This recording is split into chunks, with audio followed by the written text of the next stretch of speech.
ಹೊಂಬಾಳೆ ಫಿಲಮ್ಸ್ನ ಮೊದಲ ನಿರ್ಮಾಣ ಪ್ರಯತ್ನ 2014ರಲ್ಲಿ ಪುನೀತ್ ರಾಜ್ಕುಮಾರ್ ಅಭಿನಯದ ಕನ್ನಡ ಚಿತ್ರ ನಿನ್ನಿಂದಲೆಯಿಂದ ಶುರುವಾದ ಜರ್ನಿ ರಾಜಕುಮಾರ, ಮಾಸ್ಟರ್ ಪೀಸ್, ಯುವರತ್ನ ಹಾಗೂ ಪ್ರಶಾಂತ್ ನೀಲ್ ಅವರ ನಿರ್ದೇಶನದ ಕೆಜಿಎಫ್ 1, 2ಗಳಂತಹ ಚಿತ್ರಗಳು ಸೂಪರ್ ಡೂಪರ್ ಹಿಟ್ಗಳಾಗಿ ಹೊರಹೊಮ್ಮಿರುವುದು ನಮಗೆಲ್ಲ ಗೊತ್ತಿದೆ.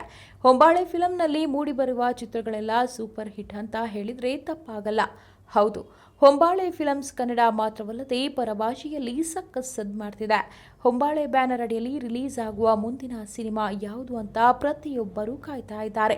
ಇದೀಗ ಮತ್ತೊಂದು ಪ್ಯಾನ್ ಇಂಡಿಯಾ ಸಿನಿಮಾಗೆ ಹೊಂಬಾಳೆ ಸಂಸ್ಥೆ ಸಜ್ಜಾಗಿದೆ.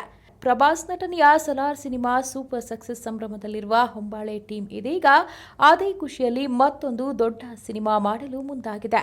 ಹೊಂಬಾಳೆ ಸಂಸ್ಥೆ ಮತ್ತೊಂದು ಪ್ಯಾನ್ ಇಂಡಿಯಾ ಸಿನಿಮಾ ಮಾಡೋದಕ್ಕೆ ರೆಡಿಯಾಗ್ತಿದ್ದು, ಚಿತ್ರದಲ್ಲಿ ಧ್ರುವ ಸರ್ಜಾ ನಾಯಕನಾಗಿ ಕಾಣಿಸಿಕೊಳ್ಳಲಿದ್ದಾರೆ. ಈಗಾಗಲೇ ಧ್ರುವ ಸರ್ಜಾ ಜೊತೆ ಒಂದು ಸುತ್ತಿನ ಮಾತುಕತೆ ಮುಗಿದಿದ್ದು, ಧ್ರುವ ಸರ್ಜಾರಿಂದ ಆಲ್ಮೋಸ್ಟ್ ಗ್ರೀನ್ ಸಿಗ್ನಲ್ ಸಿಕ್ಕಿದೆ ಎನ್ನಲಾಗ್ತಿದೆ. ಕೆಜಿಎಫ್, ಕಾಂತಾರ, ಸಲಾರ್ ಮೂಲಕ ಸೂಪರ್ ಹಿಟ್ ನಂತರ ಹೊಂಬಾಳೆ ಮತ್ತೊಬ್ಬ ಸ್ಟಾರ್ ನಟನ ಜೊತೆ ಮತ್ತೊಂದು ಪ್ಯಾನ್ ಇಂಡಿಯಾ ಸಿನಿಮಾ ಮಾಡಲು ನಿರ್ಧರಿಸಿದೆ.